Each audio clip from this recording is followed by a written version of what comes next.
नाजरीन, इस कहानी की शुरुआत एक सेब से होती है जो मशहूर जमाना फिजिसिस्ट सर आइजैक न्यूटन के सामने दरख्त से टूटकर जमीन पर गिरा था। ये मंजर देखकर वो गहरी सोच में पड़ गए कि आखिर सेब टूटकर साइड पर या ऊपर क्यों नहीं गया, सीधा नीचे ही क्यों आया। इसी वाक़े की बुनियाद पर उन्होंने यूनिवर्सल ग्रेविटेशनल लॉ बनाया, जिसके मुताबिक स्पेस में कोई भी दो ऑब्जेक्ट्स आपस में एक दूसरे को अट्रैक्ट करते हैं। जिसका मास ज्यादा होगा उसकी ग्रेविटी भी ज्यादा होगी और वो छोटे मास को अपनी तरफ अट्रैक्ट करेगा। इस अट्रैक्शन को कुव्वत कशिश या फिर ग्रेविटी कहा जाता है। यही ग्रेविटेशनल लॉ सिर्फ हमारी दुनिया तक ही महदूद नहीं है, बल्कि ये पूरे सोलर सिस्टम और यूनिवर्स पे भी अप्लाई होता है। इसकी सबसे बड़ी और आसान एग्जाम्पल हमारे सोलर सिस्टम की है।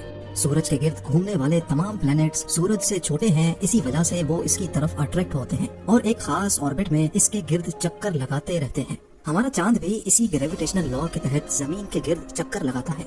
जमीन जो चांद से कई गुना बड़ी है, वो चांद को अपनी तरफ अट्रैक्ट करती है। दूसरी तरफ चांद बेशक ही छोटा है, लेकिन कुछ न कुछ ग्रेविटी उसकी भी है। चांद की ग्रेविटी इतनी तो नहीं है कि वो अर्थ को अपने ऑर्बिट से हिला सके, लेकिन वो समंदर के पानी को अपनी तरफ खींचती है, जिसकी वजह से समंदर में लहरें पैदा होती हैं। अगर एक मिनट के लिए ये सोच लिया जाए कि चांद हमारी जमीन के गिर्द गर्दिश नहीं कर रहा बल्कि सिर्फ रुका हुआ है, तो मालूम है इसका नतीजा क्या होगा। चंद मिनटों में ही चांद हमारी जमीन से आ टकराएगा। जी हाँ, जहाँ अर्थ की ग्रेविटी उसको अपनी तरफ खींचती है, वहीं उसके ऑर्बिट करने की वजह से, गोल चक्कर लगाने की वजह से एक फोर्स पैदा होती है जो इसको बाहर की तरफ धकेलती है। इस फोर्स को सेंट्रीफ्यूगल फोर्स कहा जाता है। चांद की सेंट्रीफ्यूगल फोर्स और अर्थ की ग्रेविटी दोनों इक्वल हो जाने की वजह से ही चांद अपने फिक्स्ड ऑर्बिट में गर्दिश करता है। इसी तरीके से ही तमाम प्लैनेट्स भी सूरज के गिर्द ऑर्बिट करते हैं। न्यूटन के इस ग्रेविटेशनल लॉ पे कई एक्सपेरिमेंट्स हुए, रिसर्च हुई और ये साबित हुआ कि हमारी कायनात का पूरा निजाम इसी लॉ पे डिपेंड करता है। ये बात हो रही है साल 1840 की, जब हमारे सोलर सिस्टम का आखिरी प्लेनेट यूरेनस हुआ करता था। हमारे अर्थ से 4 गुना बड़ा ये प्लेनेट कुछ ही अरसे पहले 1781 में एक टेलीस्कोप की मदद से डिस्कवर किया गया था। लेकिन इस प्लेनेट के इस सैयारे के ऑर्बिट में एक अजीब सी गड़बड़ नोटिस की गई। गड़बड़ ये थी कि ये न्यूटन के ग्रेविटेशनल लॉ पे पूरी तरह अमल नहीं कर रहा था।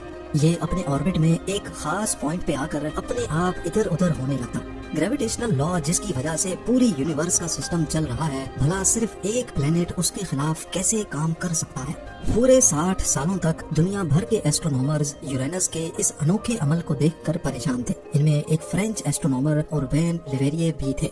वो सारी रात यूरेनस को स्टडी करते रहते, लेकिन उसका ग्रेविटेशनल लॉ के अगेंस्ट हरकत करना और अपने ऑर्बिट से निकल जाना उनकी समझ से भी बाहर था।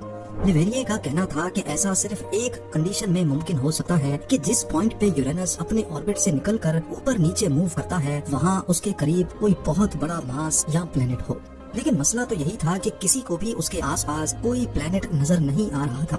हत्ता के कुछ एस्ट्रोनॉमर्स ने तो ये भी कहना शुरू कर दिया कि न्यूटन के ग्रेविटेशनल लॉ में कोई चीज मिसिंग है, शायद ये लॉ ही गलत है। लेवेरिये, जिन्होंने अपनी ज्यादातर जिंदगी स्टार्स और प्लेनेट पर रिसर्च करके गुजारी थी, वो अपनी बात पर डटे रहे कि ग्रेविटेशनल लॉ बिल्कुल सही है और यूरेनस को कोई दूसरा प्लेनेट अपनी तरफ अट्रैक्ट कर रहा है। 23 सितंबर 1846 की रात को लेवेरिये मामूल के मुताबिक दोबारा आसमान की तरफ देखकर गहरी सोच में मुब्तला थे। तभी उन्होंने एक कागज और कलम उठाया और लंबी चौड़ी मैथमेटिकल कैलकुलेशन करने में मसरूफ हो गए। जब कैलकुलेशन का रिजल्ट आया तो उन्होंने यूरेनस के पास एक पिन पॉइंट लोकेशन की निशानदेही की। उनका कहना था कि इस पॉइंट पर जरूर कोई दूसरा प्लेनेट यूरेनस के करीब मौजूद है। न सिर्फ उसकी पोजीशन, बल्कि लेवेरिये ने उस प्लेनेट का मास भी कैलकुलेट किया और ये नतीजा निकाला कि इस सीक्रेट प्लेनेट का मास भी यूरेनस जितना ही है। जब उन्होंने ये तमाम डिटेल्स पब्लिक कर दी तो इस थ्योरी को अपोज करने वाले एस्ट्रोनॉमर्स ने लेवेरिये का ठीक ठाक मजाक बनाया, क्योंकि यूरेनस के करीब बज़ाहिर ऐसा कोई प्लेनेट मौजूद ही नहीं था। उन्होंने ये तमाम डिटेल्स बर्लिन में मौजूद उस वक्त की सबसे बड़ी ऑब्जर्वेटरी को भेजी और उनसे रिक्वेस्ट की कि स्पेस के ठीक इस खास हिस्से में यूरेनस के करीब किसी ताकतवर टेलीस्कोप से देखा जाए। बर्लिन ऑब्जर्वेटरी के डॉक्टर यूहान गॉटफ्रीड गेल ने जब आसमान के उस खास हिस्से में देखा तो उनको भी अंधेरे आसमान के सिवा कुछ ना दिखा। लेकिन जब थोड़ा मजीद फोकस किया गया तो वाकई ठीक लेवेरिये की बताई हुई जगह पर एक नीला सैयारा तैर रहा था। इसका साइज वाकई यूरेनस जितना ही था, यानी इसमें हमारे अर्थ जितने 4 प्लैनेट्स फिट आ सकते हैं। यूँ समझ लें कि अगर अर्थ एक टेनिस बॉल है तो इसका साइज बास्केटबॉल जितना था। लेवेरिये की प्रेडिक्शन और कैलकुलेशन बिल्कुल एक्यूरेट थी। सोलर सिस्टम का 8वां प्लैनेट ढूंढा जा चुका था, जिसको आज हम नेपट्यून के नाम से जानते हैं।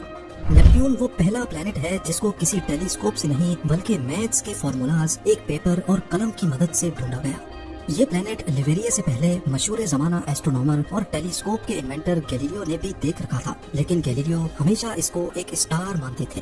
انہوں نے اپنی کئی ڈرائنگز میں اس کو ڈرا بھی کیا تھا، لیکن صرف ایک اسٹار کی حیثیت سے، کسی پلانٹ یا سیارے کی حیثیت سے نہیں۔ یہی وجہ تھی کہ اس کو ڈسکور کرنے کا سارا کریڈٹ گیلیلیو کے بجائے لیویریے کے پاس ہی گیا۔